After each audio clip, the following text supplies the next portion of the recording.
Hi, I'm Phil Bridges, owner of Straight Arrow Repair. Ever want to know how a repairman fixes things? Well, come with me and I'll show you how I solve problems. Let's make things better together.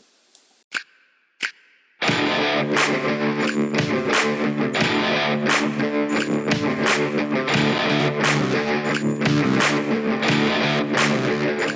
particular vent is smaller than normal. Normally they're like a 4x10. This one is 4x8. But they're all held on with aluminum, really flimsy aluminum, and staples generally. A lot of times people will say, man, I'm losing a lot of air conditioning underneath the house because I can feel it when I open up my skirting. Some of the time, some of the issue is this area here on the underneath where it connects to the ductwork is got foil tape and it's open on the corners. You can do that yourself. You pull your vents off and then seal it all up. Make sure everything's fastened. Sometimes the ductwork's literally pulled and these are not holding anything. We'll pull all these staples out and we'll end up using screws into the plywood. It sometimes can be a little more difficult to get the vent in, but not always. Well, I don't staple anything. I'm not sometimes theorized that mobile home factories, the people who work there do not staple. I had a piece of trim on a double wide that was in the middle, what they call a marriage wall. It had over 100 staples in it, and it still was falling off. So I don't understand. We see it all the time. There'll be 4, 5, 6 staples in one little tiny area, and then other areas might go 15 inches. But they kind of encourage it, obviously somehow, by putting staples in lots. So what I've done here is cut the sawzall at a hard angle, like so, and that way I don't hit an electric line because I'm not going so far under that I'd cut anything that's underneath the wall, but down like so. And then I've also done it so that I don't cut into this ductwork that you can see right here. And this looks like a strap that they left over, part of the strap, they just left it under there. Happens to be, this one's a little more difficult because the wall ends up, the floor joist ends up being right there next to the wall. But that's kind of an advantage in that we can put a 2x right to that and then we'll set a floor on that. And it's just all brute work. If you watch any of my other videos, you'll see how I deal with a lot of different situations when it comes to flooring. Sometimes you can cut through the middle. In this case you wouldn't want to because there's ductwork right there. And then step on one side and the other and pull it loose. Other times you just gotta smash it out and get it all out. And that's what we're gonna do. We're gonna go through here and I'll show you as we go along what we're doing. Screw. There's a lot of different ways you can do this. You can, like I did on this one, go at an angle through here and then go through here. The goal is to get it underneath to help support the tub also in this case.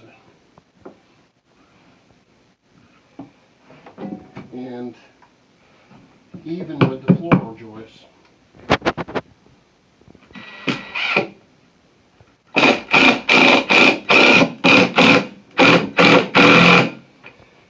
Now in a case like this where it's kind of dropping down back there, a lot of times what I can do, put a screw in like so, get this started over on this side, and then I'll try to pull it up.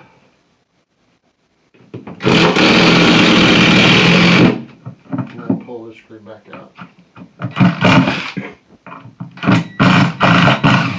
Put it over here.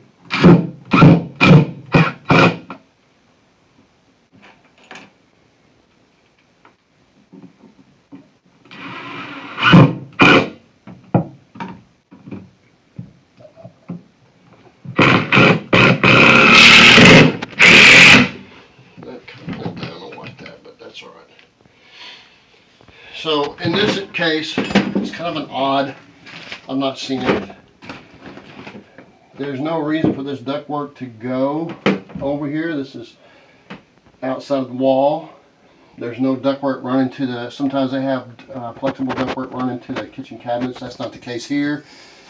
For whatever reason, they decided to run a whole trunk, and then it's folded up underneath here. So in this case, you're not going to see this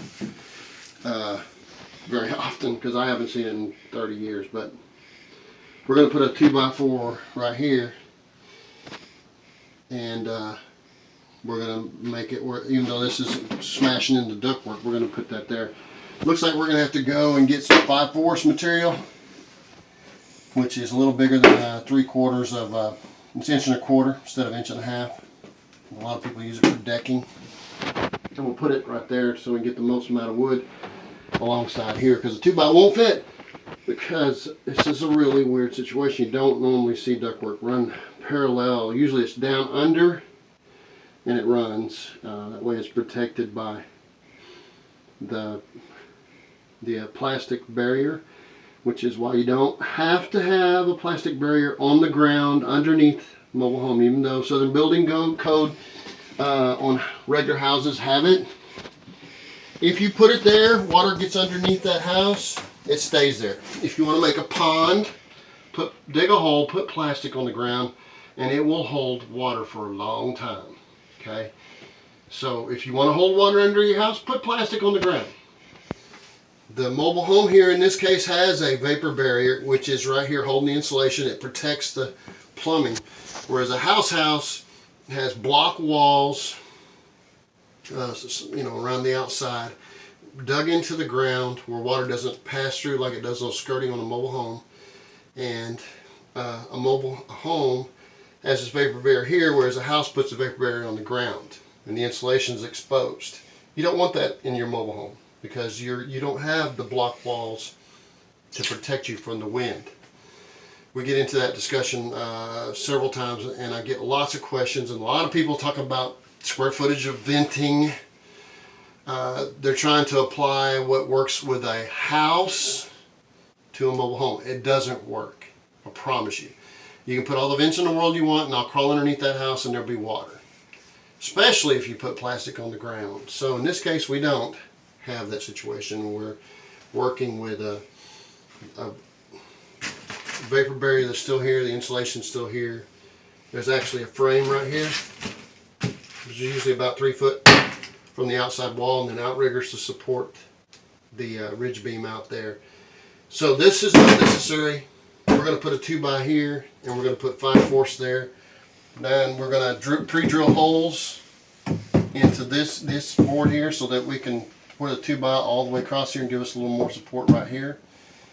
And you're not going to be able to see anything with my big body in the way, but we're going to fasten a 2x6 here and a 2x6 over there underneath this cabinet, kind of support it. And then we'll put a little 2x in there, and I'll show you how I cut that 2x to do that. But you won't be able to see anything if you watch me video-wise. So we'll bring you back when we get to the next level. What we've done is measured this, gave a little bit of room, and then added 2 inches on each side, which would be a total of 4. Then we notched out 1.5 inches depth, and that way we can put it in. Because it's going to be difficult to hold in place.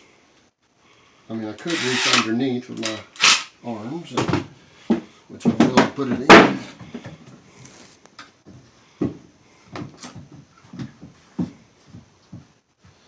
Looks like we'll have to cut it down some. Just split it. Even though it's split, we just moved it over a little bit, put the screw in a different place, and it's doing great. And we screwed it over there, both places. It's a little bit wide gap because we had it like a 1/4 inch or less too long, and he's made sure that it's not going to be a problem. So anyway, now we'll have support for the foot area. I don't think anybody ever that fat is going to put that much weight right on their toes, but hey, we're ready for it if they are. So now we've got to get 5/4, so I'll have to go to the mobile home park that I have and see if I can find some 5/4 material. or in the other place. If we had a hardware store close by, I'd buy that. But we're close to my mobile home park, so we'll run over there and do that. Real narrow area inside the ductwork that goes to nowhere. And we're putting a 5/4 board, which we ripped down because the depth of the flange on the side there that pinches it together is not going to make it available for us. We're hoping to get this squeezed in there, but staples and things like that may discourage us.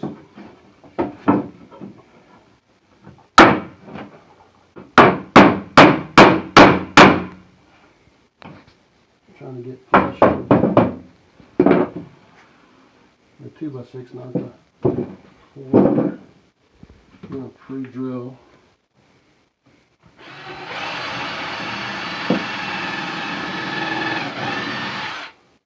I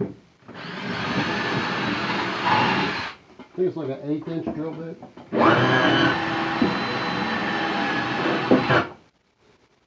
Yeah, it does.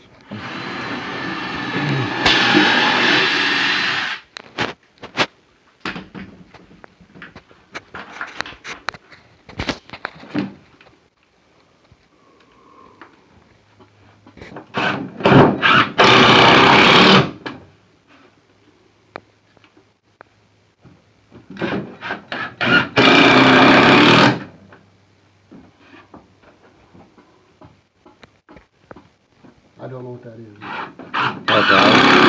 That's That tapping? yeah. You're gonna ask. We got a creature from the deep underneath us.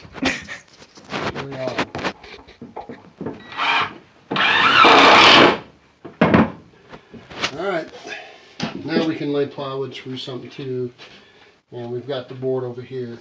What we're going to do next is I want to run my plywood across the 2x, that way you don't lose strength. The board is laminated in length this way. The tree would have bent this way, and we want that to go across the 2x. If you run it with it, then it might bow in between, and I don't want that. So the bug went in my dress. So 53 1/4 is what I measured from that wall to that wall. And then we're going to go out there and roughly measure it. And then we're going to measure all our cuts, which is a lot. We've got, if you notice over here, a 2x on each side of this. That'll allow us to cut any angle we want to get that plywood in there. So what we'll probably do is go at an angle from this point, the center of this floor joist, and angle through this water line and that flange and see if we can get that piece in. Quite often you end up having to cut that piece in 2 pieces also. But you will be there when we go outside. We're going to measure. And I got 53 1/4. Then I end up with a cut at, where's that sound again? It's in the vent. 34 7/8. It's coming from that.